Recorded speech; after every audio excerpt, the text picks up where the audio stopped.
You might just see a coyote out there. Let's look at this guy hanging out right outside the window. That's quite the introduction to the podcast. This is, pretty typical of being at home, sitting by the window in my office and practicing. Sometimes there are 4 or 5 of them out there. Sometimes there are deer, all kinds of stuff. I'm just sitting up here. Figured I would run the camera just in case a few came by while I'm finding an expression pedal. And lo and behold, it's the Janek Gwizdala podcast, Nature Edition. And off he or she goes into the undergrowth. All right, let's get my in-ears in here. If you're not watching the podcast on YouTube, maybe the mention of some nature happening outside the window is enough of a motivating factor to go do that. It has been a couple of weeks since I've been able to sit down and sit in front of the microphone. We are just in the final draft of the new book, which is coming out next week. It's completely bonkers. I'll talk about that and the process behind doing this one. I think every time we do a new book, I find I'm saying to myself, oh, this is really like the most complicated, the most involved, the longest process, sometimes the most stress, but quite often also the biggest payoff. So I want to talk about what all of that means and why that arises, and a little bit about the process for anyone who's curious. Our last book a year ago was the scale book, the basis book of scales and arpeggios, and that was a huge labor of love and something I'm very passionate about, but in a completely different lane from the transcription book. So really interesting comparison between writing and working on the two, and working with a new editor on this one because Chelsea is just bonkers crazy busy with her life and her career and all of that. So sadly, this was the first one in 21 books or 22 books that she couldn't work on with me. But more about that. It's an interesting discussion, monologue, shall we say, as I'm sitting here on my own. But let's get into it. We have some catching up to do, and very time sensitive housekeeping to do, because what are we today? December 4th. I'm recording this. Hopefully it'll go out today, if not tomorrow, which means that in just a few days I start the Mike Stern, the West Coast tour with Mike Stern, Dennis Chambers, Bob Franceschini, and Lainey Stern. We start December 9th in Seattle, Washington at Demetrios Jazz Alley, December 9th and 10th. On December 11th, we'll be in Santa Cruz at Kumwa. December 12th and 13th at Catalina's Jazz Club in Hollywood, California, right here at home in Los Angeles. The 15th and 16th will be at Yoshi's in Oakland, California, and we finish up on the 17th in Phoenix, Arizona. We already have our first Bob Reynolds Band quartet gig of the year, January 15th, just before the NAMM show. And then just today, it was announced that we'll be in Tokyo for 2 nights with Vital Information, March 19th at the Blue Note, March 20th at the Cotton Club. Also with Vital Information, I think that's available now. London, Ronnie Scott's June 26th, 27th. And I think Band on the Wall, June 29th. We'll also be in, I believe, China, Hong Kong in April. And tons more dates coming up. I'll keep you updated. But the closest ones, Mike Stern, starts next week with Dennis Chambers and co. Going to be a super fun one. I've been rebooting that partition of my brain, my Mike Stern partition of the brain, and relearning all those tunes, getting them fresh. And let's get into, oh man, so much stuff. Actually, just sitting here on my desk, so much stuff to talk about. We just had Black Friday and Cyber Monday. Thank you for everyone who dug into that and grabbed books. And yeah, it was fantastic to see. One of the great joys, I never anticipated this, and I always resisted selling physical products, doing the books physically. I sometimes there's a clip that comes up on my feed on YouTube of me doing the first SBL, Scott's Bass Lessons interview in London a couple of years ago, and we started talking about my books, and I was all about buy digital, because I'm sorry, I've just looked at the camera and realized I didn't turn the background lights on. Are they really necessary? I don't know, but I'm going to do it while I'm talking. Yeah, and there's this clip where I say, yeah, buy digital because I don't want to go to the post office and it's a pain in the ass. At that time, my recollection of mailing physical products was very antiquated. Like literally 20 years ago when I used to live in New York and remember Mystery to Me coming out for the first time and going to the post office and selling physical CDs and waiting in line and this, that. What a drag that used to be. Now, of course, I have a thing called ShipStation. I do all the shipping and print all the labels at home, and then I just drop it at the post office and go. So all of that to say, what has become one of the great joys of my day, of my work day, because the signed physical copies is something I can't farm out to anyone else. So I have to do that. If you've ever bought one, you might have noticed that sometimes they ship like literally the same day you order them. Sometimes there's a little bit of a delay. The delay is always because I'm out of town, I'm on the road, and I can't be here in person to sign them. That's why there's sometimes a little bit of a delay on that. But one of the great joys in my daily sort of routine, my work day, is seeing where all these books are going. And of course, Black Friday, it's a seasonal thing. There are far more sales generally than the rest of the year, so it's quite intense. And I'm printing a lot of labels. I'm going to the post office a lot, and I've just brought it up on my screen to give you an example of the pending orders that are in my outbox right now. And just that, here we go. Silver Springs, Maryland. Where is that? See, I don't even know where that is. That's in Drogheda. That's in Ireland. So we go from Silver Springs, Maryland to Drogheda, Ireland. Of course, I'm not going to tell you who these people are. I don't want to read out names and blow up people's spot. Oakland, California, Carnegie, Pennsylvania, Rexburg, Idaho, Wilson, North Carolina. I mean, some places I've been to, some places I've never even heard of. There's one going out to Taiwan here, Calexico, California. Where is this? This one's going to Amsterdam. This one's going to Santa Cruz de Tenerife in the Canary Islands.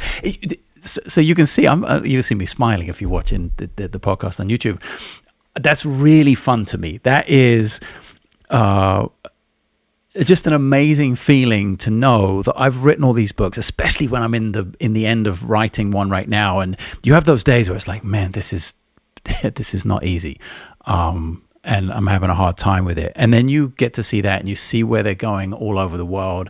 And it just makes it all really worthwhile. And it makes me super, super happy to see that and to see all your names and all these people I don't know and will probably never, ever meet, but really all the places they're going to. And breaking news, cutting into the feed here, because I'm going back and forth with the edit. We really are. This is happening in real time, and I have to reply to this as he's asking the question. Hang on 1 second. I should probably edit this out, but whatever. Okay, great. See, this is why it's great to work with an editor talking about somebody who really knows Sibelius and notation. And that's a question talking about the specifics of ties and of note values and what makes it better for reading, what makes it better for notation. Really important details when you're transcribing, when you're trying to come up with your own system, your own process, your own language, almost your own vocabulary for how you notate. And we're in that portion of the book right now going over some details. So yeah. That makes me really excited that there's somebody looking over that who really knows what they're doing, technically speaking, with music copywriting, as Chelsea does. Like she was my default person to ask all those questions of, and we would go back and forth for weeks going over the edit of each book on little details like that. So cool. It's all moving. It's all happening. I knew that pressing record today, of all days, was going to be a little bit risky, but I'm glad I did because I want to talk to you guys. And there are a bunch of things here that kind of specific that I want to talk about. A couple of pedals that came in. I've got this, what is this called? Bifilter Fuzz from CMC Audio. Check out this bad little boy. I think it's kind of a fuzzy synthy, there's a low pass filter in there. Yeah, fuzzy synthy filtery thing. Heard a couple of clips. It sounded great. It's a real chunky pedal as well. Pretty serious build quality. I'm going to play it at some point, not in this video, but I just wanted to mention it because they were kind enough to send one over. I didn't ask for it, and there is no expectation of making a video, but I am curious. And when people offer to send stuff over that I'm genuinely curious about, I say yes. And at some point I will get to it. Obviously, zero time right now. I even bought something for myself over Black Friday. I'm not just selling. There was something that I'd been curious about for so long. The Teletronics, like the LA2A inner pedal from UA Effects. The studio compressor, this little gray guy with the red lettering. For those of you not watching, it's an LA2A, digital LA2A and a pedal. I've always been curious about that kind of like, you know, the difference between that and the 1176, like 1176 being a little more aggressive, LA2A being kind of a bit smoother. I was curious, especially with the form factor. I've used the, oh my goodness, I'm like, is it sitting right here? No, it's probably in the Miura M2. That's what I've got two of them sitting up. 1, 2, 3 of them sitting up there. I've used the Miura M2 for the longest time, but the footprint is kind of twice the size of the Teletronic. So I was looking for something that could possibly go under the riser of my pedal board, always on kind of thing. And always been curious about the LA2A and just maybe a subtle warming of the sound. So we'll do something on that in a forthcoming episode. The biggest thing today, the thing that you probably tuned in for because of whatever title I've given this video by now, is how much I'm working on the clean signal of the bass. And for someone, as you well know, who uses so many effects, so many pedals on the board is ever changing, sometimes growing, sometimes shrinking, but it's always a lot of processing going on. I haven't paid enough attention in the past to the clean signal. And I've struggled with that without really realizing what it was. There have been moments where things sound really good, where certain pedals are engaged and the clean sound is masked to a certain extent, but I don't notice the difference in feel because I'm expecting something so different from the natural feel of the bass. And that, I think, is kind of in general masked my awareness of how important the clean sound is. Especially, where are we? We're Thursday. So yeah, last week, about 8-9 days ago, I was in the studio on a 2-day record date with Chad Wackerman and Mitch Foreman for a German guitarist friend of mine, Markus Reuter, touch guitarist in Stickmen, the band I subbed for Tony Levin in earlier this year. And we've known each other for a while, and Marcus had planned a new solo project and called me to be on the record. So me and Chad and Mitch went in the studio with Marcus for a couple of days, and it's a big sounding record. There's lots of effects. There's the Mantic Hulk, lots of subharmonic and some distortion and big reverbs and effects and stuff. But there is a lot of just simple, straight up the middle clean sound. And unfortunately, I didn't have the thing I'm about to talk about dialed in right now, but I did have sort of half of it. So for a while, you may remember that I've been using the color box, the JHS color box up front in the signal chain as my preamp, EQ, and as a clean DI, ahead of everything else. So if I ever wanted the option in the studio, I could take a completely clean DI before it hits all the effects and have that as an option. Exactly what I've just been talking about the Markus Reuter session, where there was a lot of clean bass on there as well as a lot of affected stuff. So brand new board, different kind of concept right now. The color box is going to go on a different board, a smaller build, for something completely different. And right now I have the Caveman Audio BP1 Compact. In my hands I have the BP1, that's the big boy, with the 2 buttons. It's like twice as wide, but it's same company, same basic infrastructure, just a few more features on the BP1, but as you can see, quite large, especially when you compare it to, here's for size, that's the color box and the BP1.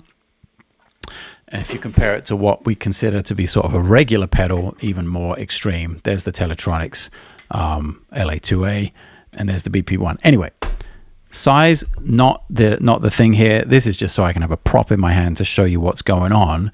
The BP1 Compact has a couple less features, but also it's tiny. It's also not on the board. It's just off to the side.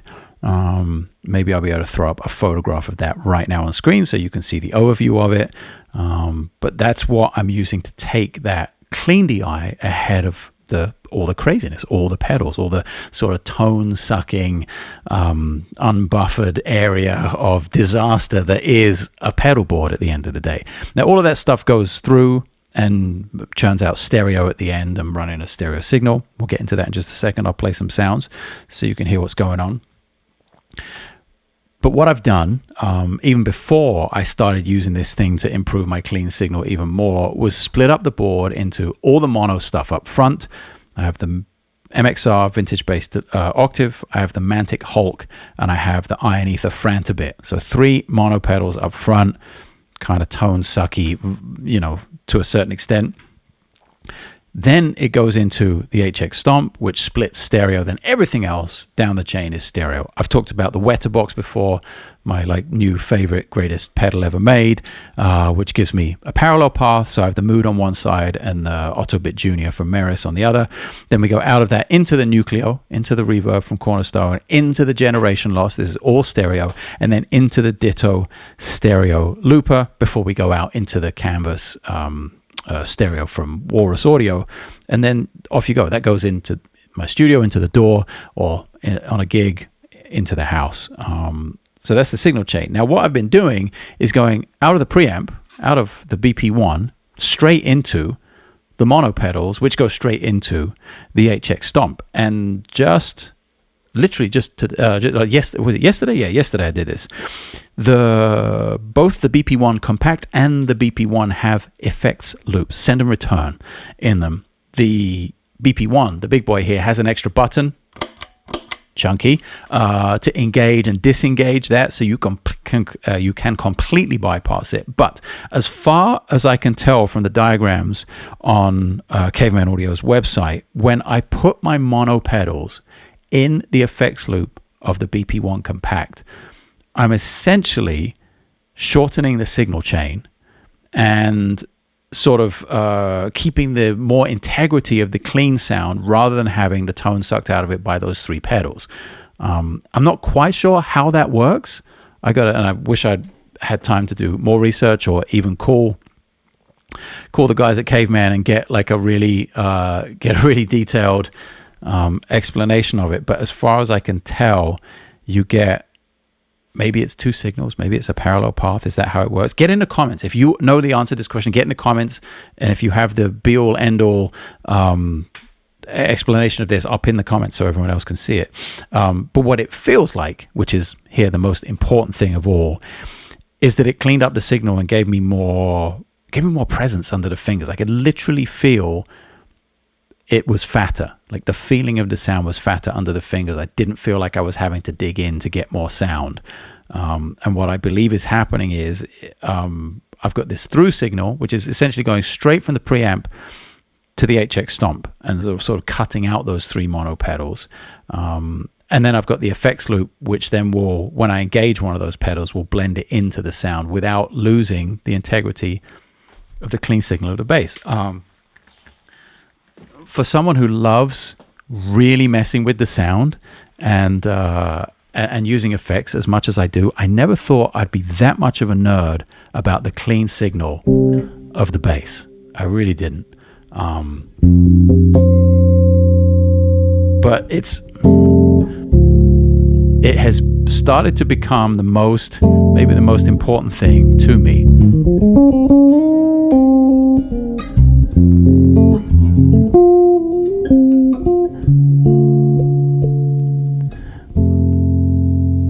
Because I don't know how you feel about this. Let me know in the comments. But that feeling of, for me, it's the feeling of not having to dig in too hard when I play.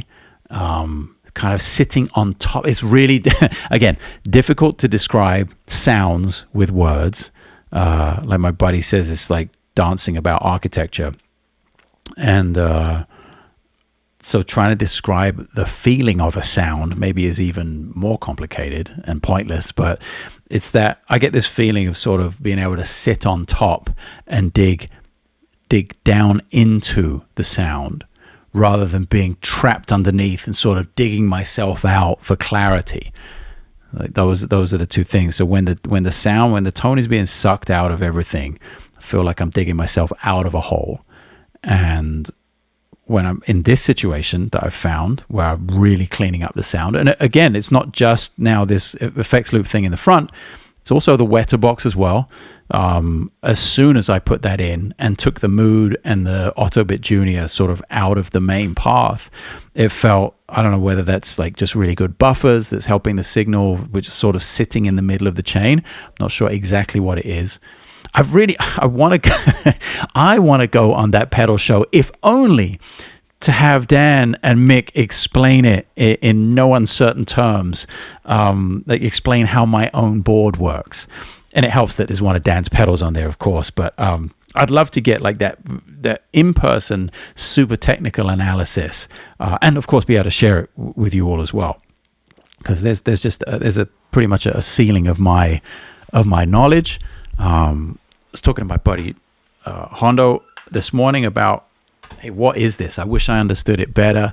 And he was saying that it sort of checks out the ADDA conversion in all the digital stereo pedals has like way less impact on the tone than the mono pedals, the analog mono pedals up front.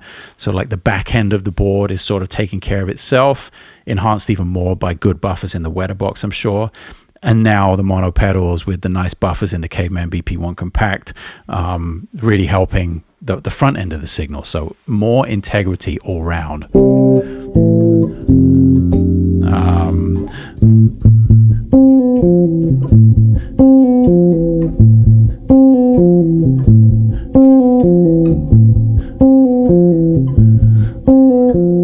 Relearning Mike Stern tunes here.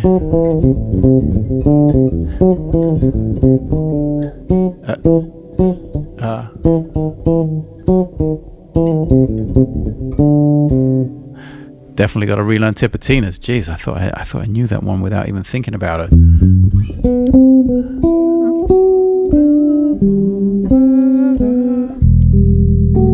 We might play, what is that? Wing and a Prayer. We might play.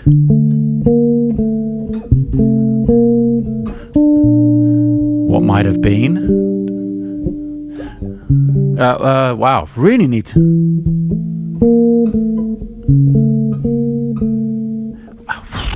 Wow, that's really exposing. I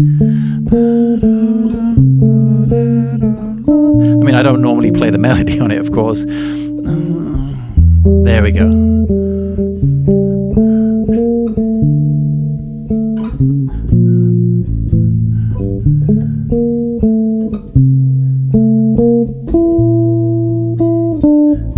There we go. Oof.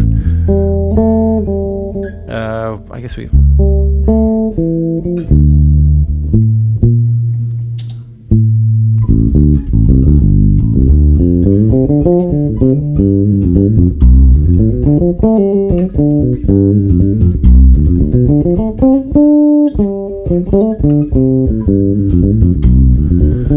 So I'm just monitoring in my ears the stereo signal right now, even though I am tracking the DI out front.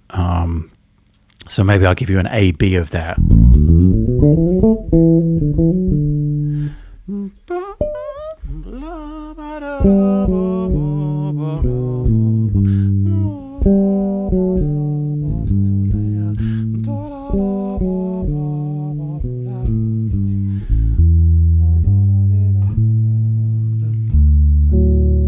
Terrible singing of Wishing Well, but that's the mono, that's the DI right up front on its own. And now we'll head back to the stereo.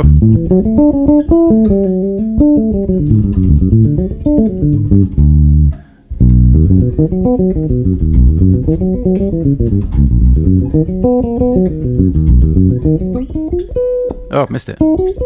There we go.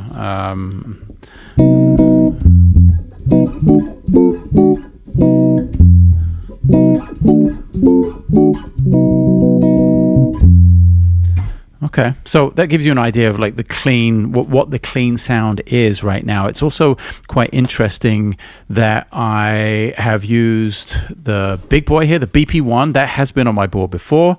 Don't think I ever toured with it, but I definitely played shows in LA and recorded with it. The BP1 Compact has been on the road before, but I always found like I was only using a very little. In fact, you know what? BP1, One Way Out. When we were in the studio in Spain in La Casa Morada con Juan Pablo Alcarro, that's what we used for the Clean DI for that whole album. So that's one reference point there.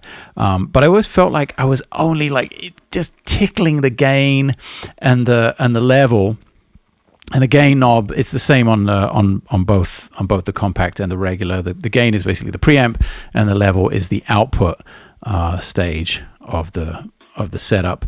I felt like I was kind of tickling it, and I'd never really like found the biting point, never found the gain structure that I was after in the chaos of the big pedal board. I think that maybe had a lot to do with the fact that I was playing an active bass, and now playing predominantly a passive bass. That has changed a lot, and I feel like I'm using more of the range of the BP1, which is really interesting. It's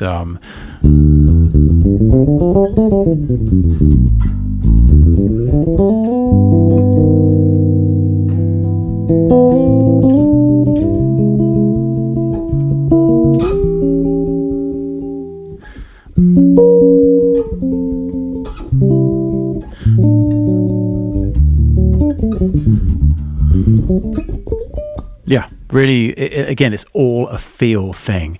When you, at least when I work on the clean sound of the bass, the audible differences are very, very subtle. There's no way around that. I made the DI shootout video. Was that last year? Beginning of last year? Don't remember. It's been at least a year. Go check it out. I'll try and remember to link it in the show notes. I shot out a bunch of DIs and preamps. And I landed on, for touring for that whole year, the color box. That's where that came from. JHS were kind enough to send one over, and I landed on that being the move for my pedal board. It was amazing. It was really, really fun for all the crazy different size venues I was playing. Tiny clubs, massive rock halls.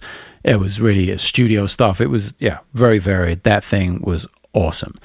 Like having a 1073 in your back pocket, basically. And the BP1 is a 1073, I believe, as well.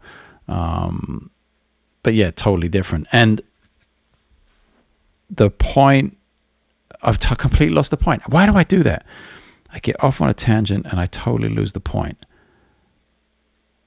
That's really annoying. That's when you need a moderator. That's when you need a co-host to keep on track. It's when you need a producer in the back going in your ear, like, by the way, you were talking about this, that, and the other. What the hell was I talking about? Obviously preamps. Well, that one's just going to float off into the ether, huh? Damn it. The subtlety of the sound, yeah, that's really important. I mean, yeah, I guess when I'm working on that, I was talking about that. For me, when I'm working on the subtlety of the sound, it's so much about feel and not about massive audible differences. I was talking about there we go. I was talking about the DI shootout and the amount of comments. You can go read them. There are hundreds of them. The amount of comments that say, I can't tell the difference. There's 20 or 25, some crazy number of DIs that I shot out over a 40 or 50 minute video. And the comment is, can't hear a difference. Yeah, okay. I mean, everyone's ears are we're all on our unique journey of how well or how much we can hear, the range of our ability in terms of hearing. The older we get, we lose a bunch of that range. If you play next to a drummer loud for 20 years, it's not losing, it's lost for the most part. But yeah, I think it's so important to highlight that it's really so much about feel. And then feel is like the catalyst for how you play, for the actual sound. not a sound generated by a pedal or by a preamp or something, but the sound inspired by the feel that you get from that. That's the most important part. When you play, when you make better note choices, when you are more musical as a bass player or a musician because of the way something feels, not necessarily because of the way it sounds, it will affect the sound because of your unique touch with the instrument and how much more expressive you're able to be with it. All right, we got there in the end. See, I lost my mind for a few seconds, but came back on track. Yeah, that's what it's all about. I also am in two minds about how much I should be monitoring in the room. Who's going to have a little experiment now? Because this is all about how to sync the audio with the video for the podcast, right? And it's a pain in the ass if you've got to line it up by hand. And Final Cut, which is my platform of choice, well, I don't know about choice, it's the platform I use to edit, needs the audio in the camera to match the audio that I'm recording in Logic here. So hopefully there's enough information for it to sync up the entire video. I'm going to stop monitoring in the room, because I kind of hate it when I'm picking up a little bit of sound from the amp. It feels like it's a bit out of phase, never feels great in the mix afterwards. And to go through and mute the mic every time I play a note, especially if it's a note and playing heavy episode of the podcast, kind of a pain in the ass, takes a long time. So we'll go completely dry in the room. And I'm just monitoring the stereo feed in the in-ears right now. Let's open up the Nucleo a little bit.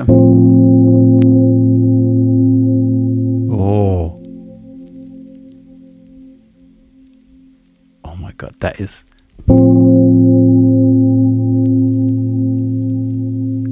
It's almost like a fire is crackling away, but it's not. It's a tape emulation. I've got the Generation Loss Mark II at the end of the signal chain.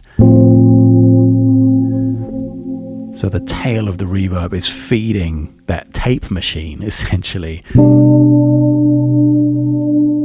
And it's quite subtle. I don't have any wow or flutter. Maybe I'll add a little bit of that, see how we go.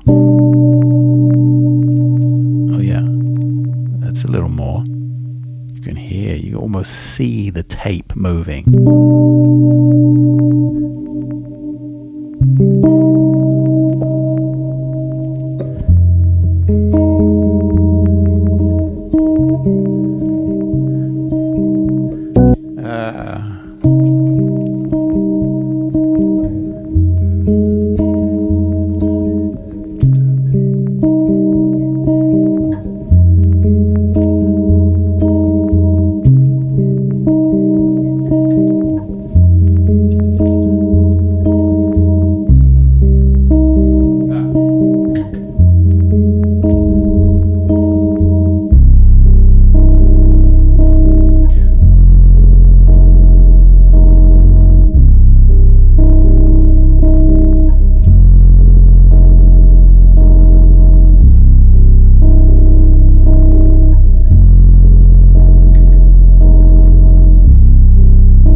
Anyway, you get the idea.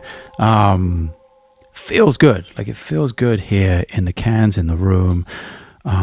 It also feels like I've got a big range of sounds without it being too complicated to get to. There's always something I'm looking to improve. I talked briefly, I think, in the last episode about potentially trying a MIDI situation again to get to presets. I don't know. I'm just not convinced. Despite the fact that I have like a ton of MIDI capable stuff on here, the Nucleo, the Generation Loss, the Mood Mark II, the Autobit Junior, the Line 6 HX Stomp. It's like half the board, more than half the board is MIDI capable. So yeah, it just depends. It's also something I have to dedicate a lot of time to practice with, as much time as, just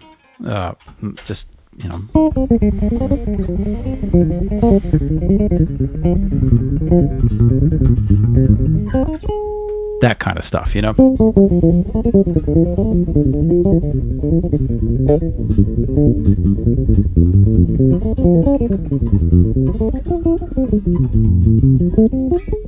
Oh, close.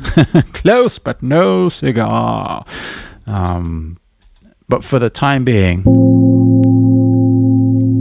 I'm just so happy with the ability to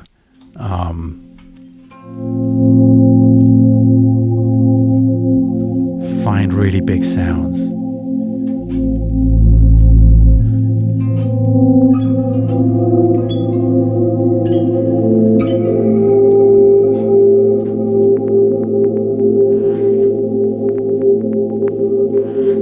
Put a little bit more saturation in the Generation Loss, so we get some more modulation.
Is this the alien ship approaching?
All right. Yeah, way too much fun. I don't think I'm going to be doing too much of that on the Mike Stern gig.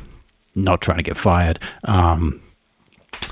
So if you're coming out to see that, that might be the wrong gig, but maybe there'll be a little bit of that on the Vital Information shows. Moderated, perhaps. And then who knows? Who the heck knows? Maybe I'll even have some Gwizdala shows in 2026. The new album, boy, I haven't even talked about the new album on the podcast yet. That's crazy. If you're following, you've seen it already, I'm sure. But if you haven't, Seminario is out with Daniele Camarda. Daniele is one of the most important musicians for me, period, in my life, actually. Since going to Berkeley together and getting to hang and play and jam and get to know each other back then, and then not seeing each other for the longest time. We did live in New York for a while at the same time. Then Daniele went back to Europe. I moved to the West Coast. We didn't get to see each other, although I think both of us kept in touch with what the other was doing, and I've always had a great admiration for him. It's been incredible to see where he's taken the instrument and how his mind works musically. So to go in the studio and get to, it's so briefly, we were only there for about 4 hours with the red light on, recording and filming. To get that result in such a short space of time was a really important and special moment in my career, and it won't be the last. We're already planning a second album where we actually do a little more planning, some writing. That was basically everything was improvised. We just were like, we have this time, let's meet in Spain and do this thing at my buddy Odin Varga's studio, Odin Audio in Barcelona. And yeah, let's see what happens. And it was a great, I think, precursor to what is still to come. Hopefully not one more album, but many more albums together. I have one more album which is going to sneak out right before the end of the year called Clear. We are working on the mix and the master to that right now. I'm probably going to put it out right before the new year, between Christmas and New Year, something like that, last week of this month. So look for that. It kind of happened, and I was surprised at the results and really now excited hearing the mixing and the mastering happening. So that's still to come. Damn, I didn't even stop to rehydrate in 40-something minutes. Jesus, it was one of those today. And yeah, Seminario, it's out. I think there are 3, maybe 4 videos out at this point. Pretty incredible. I wrote a post on my blog about how to destroy a YouTube channel in 3 easy steps. Honestly, I think you only need one. But just if you haven't read that, I will link that article. If you're not on the mailing list, go sign the mailing list. It's totally free. I write stuff like that, and that's where I share the podcast and all this stuff, basically. So it's completely free to be a part of, and I update it very regularly every week and just check in and share ideas. So I talked a little bit about what it is to have a YouTube channel now, and how, the generation loss is still going in the background there. About how I started out with YouTube, and it was like a great place to share music, and people were genuinely, if they were a fan and they were engaged, that they were alerted as to the fact that their favorite artists published things, and music was a big part of that growth. And then it turned into gear and interviews and lessons and music theory and all those other things that are vaguely related, but what they aren't is the artist side of things. So every time I upload something like a video from Seminario with Daniele, it really hurts this channel. Like it basically shuts down all the algorithmic progress that I've made. And you can go look on Social Blade when I've had good months and bad months. It's all out there for public consumption. None of it's a secret. None of the statistics are a secret, from the views to the subscribers to the revenue. All of that stuff is out there pretty much. For everyone to see. And you can see when I've had some gear related video that did really well, and I get like thousands of new subscribers, and then I have a period of putting music up on the channel and I lose subscribers and make significantly less revenue and get significantly less engagement. And I've had comments from people saying that YouTube has unsubscribed them from my channel and they've had to resubscribe 3 times. I don't know if that's true. I'm just going on people's word, but I definitely noticed, like, it's not what do they call it, shadow ban or something. It's not that kind of thing. I don't think it's as extreme as that, but it's definitely like, he's doing this artist thing, so we're not going to push any traffic his way because that doesn't sell us toaster ovens or whatever it might be. Whoever's advertising on my channel, like, I'm pretty sure SBL and other other bass related channels and products. I think if any of us run ads, they all end up on the other's channel because that's where our audience is. So, like, just imagine that, like a potential, if SBL is spending, I have no idea what SBL is spending, and I have no idea actually what it costs to advertise on YouTube, but let's just pick $10, for instance. If SBL is spending $10 and they want a return on their $10 that is more than $10, and YouTube says, well, if we put your ad on Janek Gwizdala's Seminario video with Daniele Camarda, you're going to spend $10 and you're not even going to make $2. That's a bad look for SBL or anyone advertising in the space. So the fact that it has become completely sort of ad revenue centric and business centric and capitalist centric has sort of killed YouTube for sharing actual music, which is ironic because last time I checked, I am an actual musician. So it's a bit of a weird period to be thinking about that and to be seeing that, especially when I'm at a point where I feel, I was going to say where I'm making the best music. I feel I'm at a point where I'm most comfortable making my music. I think that's a better way to describe it, because good, bad, best, worst, that's all subjective, right? To me, it feels great. To me, I'm really proud and happy and pleased and fulfilled with the music I'm putting out. So it comes at a weird time to understand that the algorithm is not favoring decades of work and dedication and artistic endeavor. It's favoring commerce. That's not a surprise nor a shock. It just happens to come at a particular time where I feel I'm on the way up in terms of personal fulfillment and success with my own music, yet on the way down with the way in which I share that and the impact that it has in terms of people listening to it. So yeah, weird time, and something I have to figure out a solution for. And when you've got the likes of Daniel Ek at Spotify, totally full of shit, and almost single-handedly destroying what it is to be an artist for 99.50,000 of musicians, unless you're Drake or Taylor Swift or Chappell Roan or someone, or Ed Sheeran. We all know you're not making any money from streaming. Actually, that's where we're going to end, because yesterday, there's a good button on this, and this is one of those episodes where I really hope I have the time today to put chapter markers, so you can come and reference this, and there'll be some cool clips for shorts. But yesterday, I got my year-end, Spotify, what do they call it? I don't know what they call it. They have a little name for it. Your 2025 in review or whatever. So let's see here. I went through, they do a little animated thing, and I took screenshots. Shit, there's a lot of work, but I'll try and share these screenshots on the screen with you right now as I go down them here on my computer.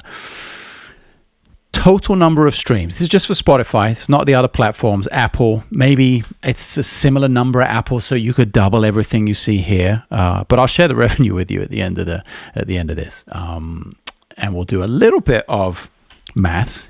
Don't you love that? You came here for bass and music and pedal nerding, but you're gonna get maths. Shocking though. So stick around. Number 5, you'll never, what's that, like hooky clickbait thing? You'll never believe number 5 out of 20. Okay, so total streams on Spotify, 2025, 391,000 streams. Okay. We are going to compare this with a couple of, I want to go and find a couple of people that I know. Let's see if I listen to my buddy Walter Smith on Spotify sometimes. Did he put out a record this year? He didn't. He put one out last year. But there you go. Walter Smith the third. He has one song from 2024 that has 410,000 streams. So, and that's on his album. Three of Us Are From Houston and Ruben Is Not. Is that Ruben Rogers? And gotta be right. I think so. Anyway, so this will give you an idea of, that's someone I went to school with. That's someone who's in the jazz world, very much in the different, in a different stratosphere to me. Signed to Blue Note, very successful artist, but someone my age, my generation, kind of in a similar-ish lane. That's pretty vague, though. No, how many? Okay, there's one chord to see how many monthly listeners he has. 374, not bad at all. And like I said, one of his songs alone has 410,000 streams just from 2024. So there are people like that who have more streams on one song than I do for the entire year. And then you've got like, that's actually a pretty good comparison. Snarky just put out 2025. The first track off their new record has 374,000 streams, and that just came out like a few weeks ago. So just to give you an idea of context, like we're talking about people who have labels behind them that are, you know, global touring acts. And then we fast forward over here where I'm like super extra independent and don't play nearly enough gigs with my own music. Okay, let's get to the numbers here. Here are the numbers. Total streams, 391,000 streams for the year. Okay. Total listeners, 72,100 total listeners. So that's 72,100 different people that came across my Spotify in 2025 and listened to the music. I'll take that. That's a nice number. Would it be cool if it was 7.2 million? Yeah, of course. But I'm not the Foo Fighters, so let's be realistic. 72, but remember these numbers: 391,000 streams, 72.1. The 72,100 listeners is actually the important one when we do the maths. So the total amount of time streamed, 1.6 million minutes. That is 3 years of music, listening to my music without a gap for 3 years straight. That happened in 1 year. Okay. Number one song of the year, 2025, was Light Years, which is already from 2019. 26,000 streams, 12,000 listeners in 136 countries. It's interesting. The number of countries that the music goes to, I think it's 153 or something. That was pretty shocking to me. Only 3 tracks off new albums in 2025 that made the top 10 in terms of streams. And top album was 20th anniversary of Mystery to Me, which came out basically New Year's Eve of 2024. So that was all 2025. So we did have a current record that was the fan favorite for that year, which is kind of nice. And the top 3 in terms of streams, Mystery to Me, 20th anniversary, 97,000 streams. The new album that came out in the middle of the year, 62.4 thousand streams was found. And then American Elm from 2016, still getting 56,000 streams. In 157 countries, that was the number that kind of shocked me. It's like, wow, 157 countries. It's not just France, Germany, UK, Spain, China, Japan, Australia. It's 157 countries. There are only about 40 more than that total. So there are going to be some places. I'm a geography nerd, so I do actually know every country on Earth. But there are going to be, I guarantee, some countries you've never even heard of and couldn't point them out on the map that my music was being played in. That sort of mind-blowing. That it's one of the... This screenshot is one of the better ones for me. It's like, okay, the numbers might be pretty pitiful, but the fact that it's moving around the world and there are a few people in a few crazy places, maybe in Gabon or Sao Tome and Principe or Myanmar, who knows, or Bhutan, some random places that might be listening to my music. That's kind of crazy. Places I have not been.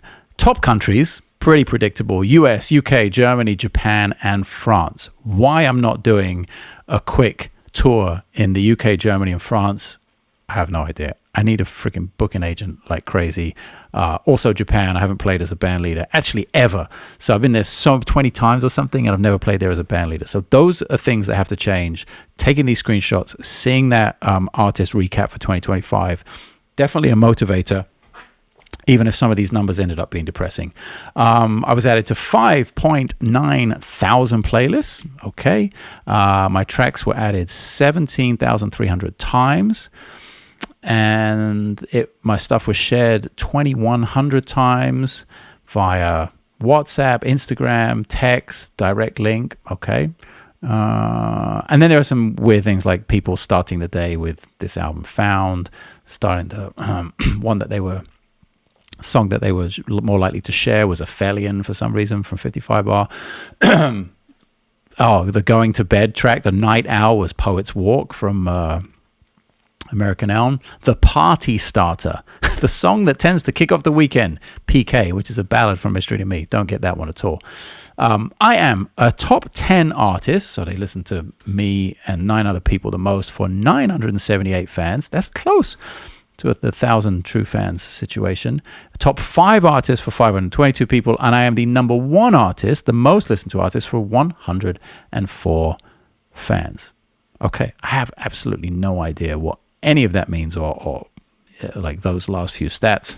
I just screenshot them, probably because I was thinking about using them in a video like this. Now, the maths, 72.1, I'm going to open my calculator here, 72.1, so 72,100 people, listeners, listen to my music. Now, let's say out of those 7,200 people, I don't know if 5% is super generous or super conservative. It's just a number that seems like more than 0 and like 10%. Knowing what I know about e-commerce and about business, there's no way I get 10% conversion on music sales. So I'm picking 5 for no other reason than that, because it seems like a number that's not too high and not ridiculously low. We could even do 3%, but let's pick 5. If we multiply 72,100 by 0.05, no, idiot, 72,100 times 0.05 to get 5%. So that would be 3,605 people that I would imagine could potentially convert to a sale, or at least they would have done 20 years ago when there was no other way to listen to music but to go buy the album. If I multiply that by, let's say, 15, not crazy budget $9.99 CD or a way overpriced 20 or 25 Japanese reissue, but 15, which was kind of a standard middle ground number for a CD back in the day. Revenue would be $54,075. $54,075. I'm going to share with you what I made from digital streaming in 2025 on basically on all platforms. It amounted to, now bear in mind, I had 72,100 listeners. I had 391,000 streams just on Spotify. So if you figure that actually more people listen on Apple Music, maybe there are more streams on Apple Music. I haven't been able to see the stats. But even conservatively, if we just double it, so we say that both platforms are equal use, let's say it's around 800,000. Let's creep into 1 million maybe. Don't forget there are other platforms that it's on, like 40 other platforms, Tidal and this, that. There's so many platforms. Let's say it was 1 million streams. And I think that's conservative, considering the amount of platforms we're on and considering that I think more people use Apple Music than they do Spotify. It's kind of crazy that I made around, like, it's $1,900 and something in streaming revenue for close to 1 million streams total. It's pretty bonkers, right? So less than $2,000 for the entire year. The cost of production this year was considerably lower than normal because I didn't take a big band into the studio and I didn't travel super far for a bunch of different projects like Night Watch or One Way Out. So there were no $10,000, $15,000, $20,000 overheads like there have been in the past few years. You know, Found was sessions from 2012, but they needed mixing and mastering, which is not cheap. And total, I will have mixed and mastered 3 albums this year with Juan Pablo Alcarro. So this is not chump change. It's not like, hey, here's $200. Can you make this album sound great? No, it's like proper money. All that to say that the streaming revenue from those albums didn't even pay for the mastering of one record. So just putting that out there. And all the production that goes into it, artwork, and all that extra crap. So I'm already down on the year if you just look at streaming revenue.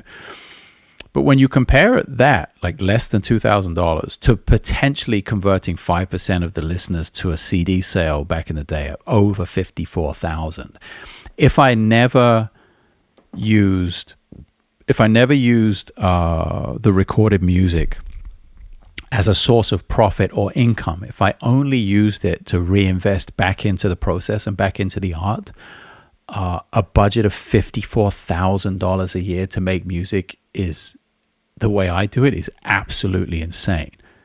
Like, for 54 grand, I'm knocking out 3 band records a year for the rest of my life without even thinking about it. And like, I'm talking great people on those albums, and time to write the music, and beautiful studios to go to, and the right people to film it, and all of that for $54,000. My word, I mean, that is like, would be next level budget for me in terms of what I want to do. Yeah, I'm still making 3 records a year. I have done this year. I already have 3 planned for next year. Already talked to Juan Pablo. We're mapping them out, where we're going to do them, how we're going to do them. I've talked to all the artists that I want to work with. Super excited. I'm already in the writing process. You know, that I'm saying that because the numbers don't faze me. It just is kind of sad on a lot of levels when you've got Daniel Ike sitting there saying how Spotify is allegedly improving the world for artists, and it just isn't. And then you've got, what is it, Suno, the AI thing, this moron, Shulman, so I forget his name, Mike Shulman, is that his name? Suno, the AI, create a bunch of music out of nothing bullshit, use a bunch of natural resources in the process. Yeah, great. You got this moron going on podcasts saying how people are frustrated and not having fun making music, and yeah, it's a weird time to be going so hard at it from my angle, from the old school, from the analog, being an artist, writing music, recording it, releasing it to people who might want to listen to it. When in the other direction, the people with all the money, Daniel Ek, you know, this Mike Shulman, whatever his name is, with the billions, a company's worth billions of dollars. I think Daniel Ek himself a billionaire now, maybe. Wouldn't surprise me. But they've all got VC behind them. They've all got venture capital. They've all got investors. They've all got this juggernaut of marketing and propaganda, essentially, you know. Like, I think about if I could get booked on big podcasts, big interview channels, I could actually go on and talk about it from the reality of this angle, you know, and maybe fight back a little bit, offer a realistic perspective with no agenda. You know, again, like I said, making less than $2,000 on streaming for the year is not affecting me continuing to do what I want to do with it. I'm not looking for $54,000 from anyone to make those dream albums every year. It's just when I do the maths, that's what it equates to. So I like to highlight that and show you the reality from my perspective. And it would be interesting to get on all of those, you know, someone like, I think Daniel Ek or whoever. I don't think he needs to do it, but that I've seen a few interviews recently of the Mike Shulman guy. I gotta check his name. Jesus, I don't want to get it wrong. Mike Shulman, that's it. Yeah, I did get the name right.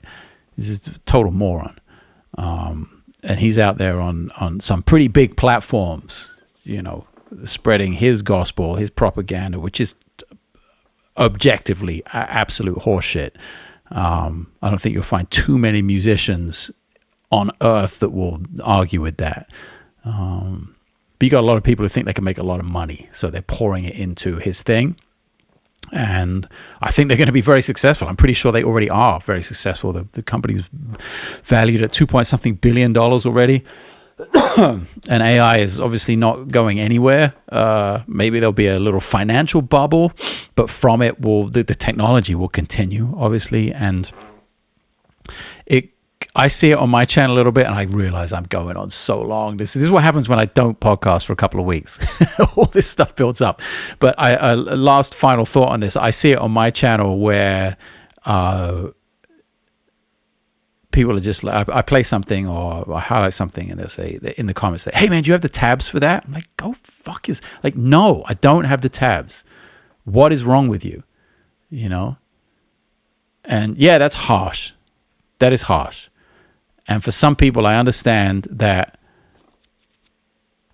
you play on the weekend, you're a casual fan, you want a quick route to the thing you want to play, and you don't require a process, or you're not trying to improve your learning process or be a professional musician. I totally get that. For some people, it's a totally passive thing, and it is as important as, oh yeah, I like to bake sometimes, you know, or I like to do something like totally casual that doesn't have any consequence. It's not your career. So I totally understand that. But it is happening way too often from people who consider themselves to be on the path to being a musician or are a musician already. Do you have the tabs for that? Absolutely not. Use your ear. Don't be a dummy. Don't be the idiot who falls into the AI trap, which is what so many people are falling into now. Do the work, you know. If you don't want to do the work, it really tells you a lot. Because if you're not in love with the work, we don't have time for you. Go do something that you are in love with, you know, where people will respect you and you will respect yourself for having done the work. But the music business doesn't have time for, at least people who are old enough and gray enough like me, who still operate somewhat in reality, like out on the road and in the studio and all the rest of it, making records. We don't have time for that, you know. Your pursuit is, in that case, you're bullshitting us and yourself if you're trying to be a professional musician and asking for the tabs. No, open your ears, do the work, love the work, more importantly. It's not like, I'm not a drill sergeant at boot camp, so do the work, you know. It's like no, actually love the work. Then the work will come. Nobody has to. That's the thing. If somebody has to tell you to do the work, you're already in the wrong. You're already asking the wrong questions. You know, when you're asking the question of like, where can I find more work? How much more work can I do? What's my, you know, how can I test my limits? Then you're in the right lane. But if somebody's telling you to do the work, you're in the wrong place, and you have to ask yourself much better questions. That sounded a little bit heavy and dark to end on, but it's really important. It's something I do every day because I love the work. I'm fortunate. I don't know. I feel fortunate every day that I love the work. I get up and I'm like, ooh, I got to repatch the pedalboard and tie these things in there, and that's part of the work. And oh, I need to tighten up these transcriptions for the new book. Oh, that's part of the work. I need to practice. And wrong word, not need. I want to practice. I get up every day and I want to practice, and I want to learn more. And I'm very, very fortunate to be in that position. All right, that's it. 1 hour and 10 minutes. It's the longest one in a long time. If you stayed this long, my goodness. So you're one of those 104 super fans on Spotify. I appreciate you. I appreciate all of you, of course, and appreciate the feedback. Make sure it's a discussion, not a dictation in the comments. You know, questions are the best. Opinions are, yeah, whatever. You've had 1 hour and 10 minutes of opinions here. We don't need any more. I think I've filled that bucket to the brim. So questions are the best. Get in the comments. Really appreciate you spending some of your insanely precious time with me, talking about music, about the bass, about some pedals, signal chain, about the music industry. Get on the mailing list. Whew. Deep breath. See you guys on the next one.